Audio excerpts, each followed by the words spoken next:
জনাব মাননীয় সদস্য জনাব আব্দুল লতিফ সিদ্দিকী 133 টাঙ্গাইল 4। মাননীয় স্পিকার,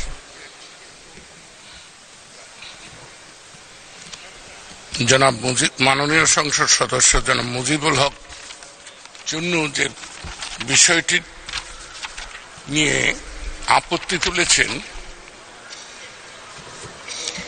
এই আপত্তিটি অত্যন্ত যুক্তিসঙ্গত। শুধু যুক্তিসঙ্গতই বলা যাবে না, যে আইনটি আনার প্রস্তাব করা হয়েছে সেটা স্থানীয় সরকার ধারণার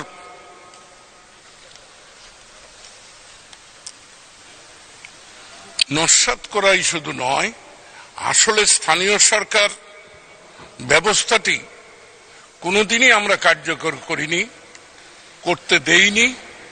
আমরা যতই গণতন্ত্রের কথা বলি, চেতনা এবং চৈতন্যে জাতিগতভাবেই মাননীয় স্পিকার এখনো আমরা গণতান্ত্রিক মনোভাবাপন্ন হতে পারিনি। তাই দেখা যায় যে সকল ক্ষেত্রেই যেখানেই ব্যর্থতা সেখানেই প্রশাসক নিয়োগের একটা প্রবণতা লক্ষ্য করা যায়। গণতান্ত্রিক পদ্ধতিতে কোনোদিন প্রশাসকের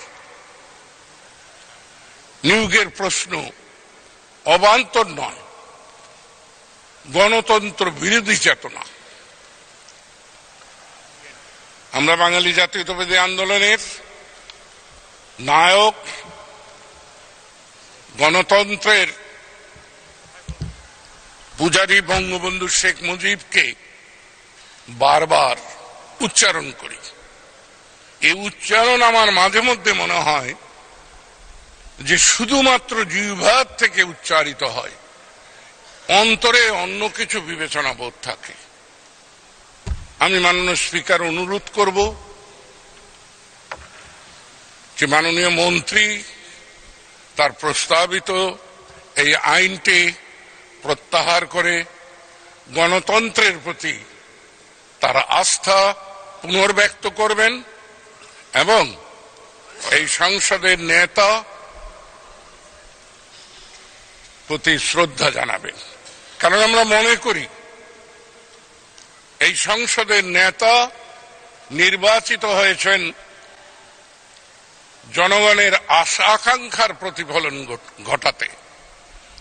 এই আইনটি যদি আজকে এই সংসদ কর্তৃক অনুমোদিত হয়, এবং এটা যে হবে তাতে কোনো সন্দেহ নেই, কারণ দলগতভাবে কাউরই ৭০ ধারার বিপক্ষে যাওয়ার সুযোগ নেই। অতএব উত্থাপিত হওয়ার সঙ্গে সঙ্গে এই আইনটি আইন হিসাবে রূপান্তরিত হয়ে যাবে। 1942 সালে যে স্থানীয় সরকার আইনটি ব্রিটিশ সাম্রাজ্যবাদ রচনা করেছিল, সেখানেও এই ধরনের প্রশাসক নিয়োগের কোনো প্রশ্ন ছিল না। মাননীয় স্পিকার, আমি কোনো প্রস্তুতি নিয়ে আসিনি, কিন্তু আমার একটা পাঠ আছে। সেই পাঠ থেকে আমি জানি যেটা খুবই গর্হিত চিন্তা। যেমন দুঃখের সঙ্গে আমাকে বলতে হবে, আমরা উপজেলা পরিষদ গঠন করেছি, সেই উপজেলা পরিষদকে কিন্তু আমরা গলা টিপে মেরে ফেলেছি। আমরা একদিকে বলি গণতন্ত্রের কথা, স্থানীয় সরকার হবে সবকিছুর মধ্যমণি, কিন্তু আপনি মাননীয় স্পিকার ভালোই জানেন যে ইউনিয়ন পরিষদের নিয়ন্ত্রণকারী শক্তি হল জেলা প্রশাসক। অতএব এই ধরনের চিন্তা আমরা কেন করছি? আমরা কি পিছু হাঁটছি নাকি? আমাদের ভূতের পা হয়ে গিয়েছে বোধহয়। যেদিন আমরা গণতন্ত্রের কথা বলেছি, 1954 সালে যেদিন যুক্তফ্রন্ট বিজয়ী হয়েছে, সেটা কিন্তু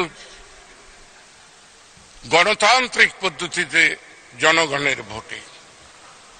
আর আমি কঠোরভাবে একটি প্রশ্ন নয়, মনে করিয়ে দিতে চাইব, মনে রাখতে হবে,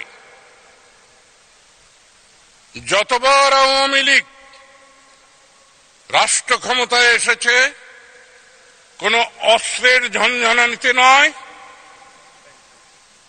কোন ভিন্ন পোশাকে নয়, হয় পাঞ্জাবি পায়জামা পরে না হয় মুজিব কোট পরে এসেছে।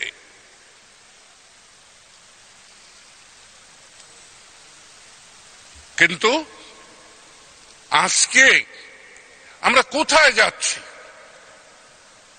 আমাদের চিন্তাটা কি?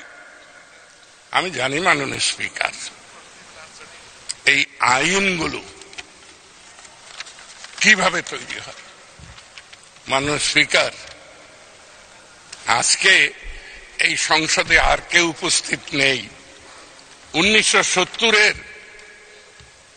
যে সংসদ, সেই সংসদের এখন আজকের মতো আমি একমাত্র ব্যক্তি যে উপস্থিত আছি। ওই জায়গায় আরো 3 জন আছে, মোট 4 জন।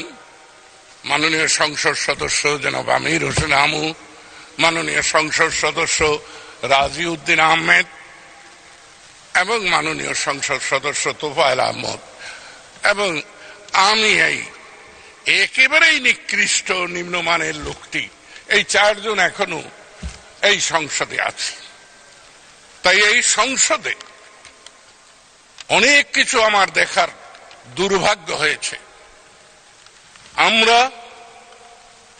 সব সময় কোথায় যেন আমাদের একটি সমস্যা, সব সময় আমরা পরের হাতে লবণ খাই।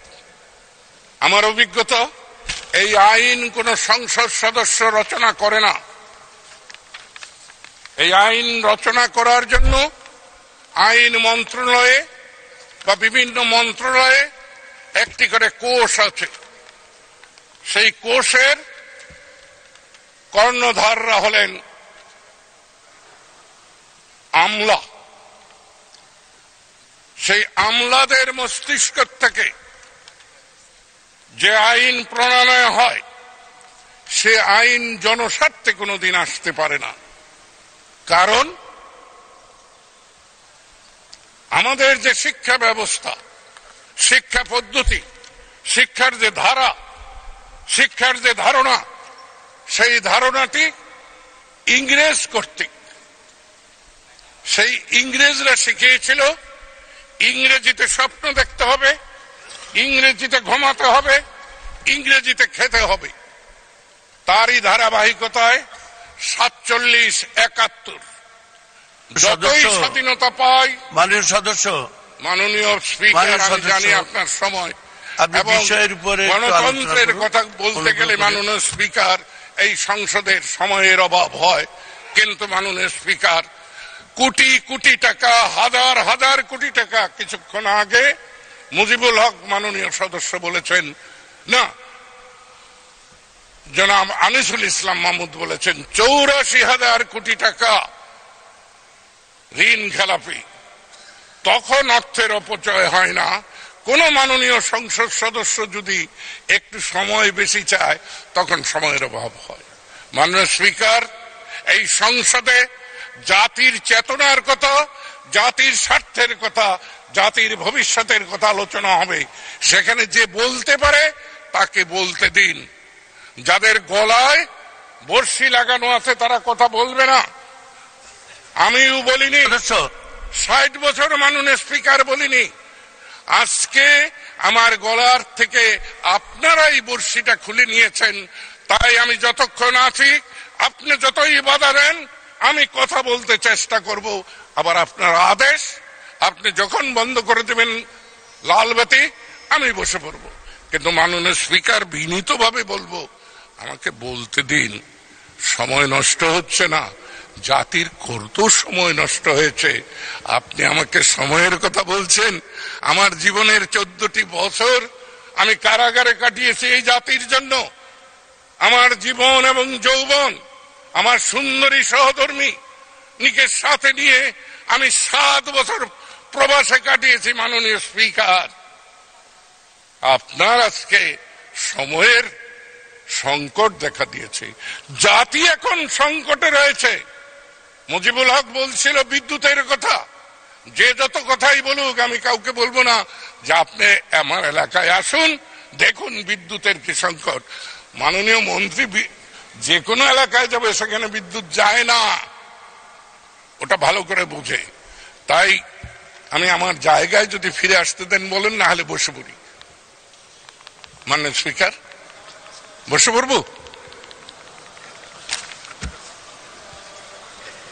আপনিও নীরব হয়ে গেলেন, আমিও নীরব হয়ে যাই। আমি কিন্তু ওই চেয়ারটিকে সম্মান করি। আপনি বসুন অনুগ্রহ। আলহামদুলিল্লাহ।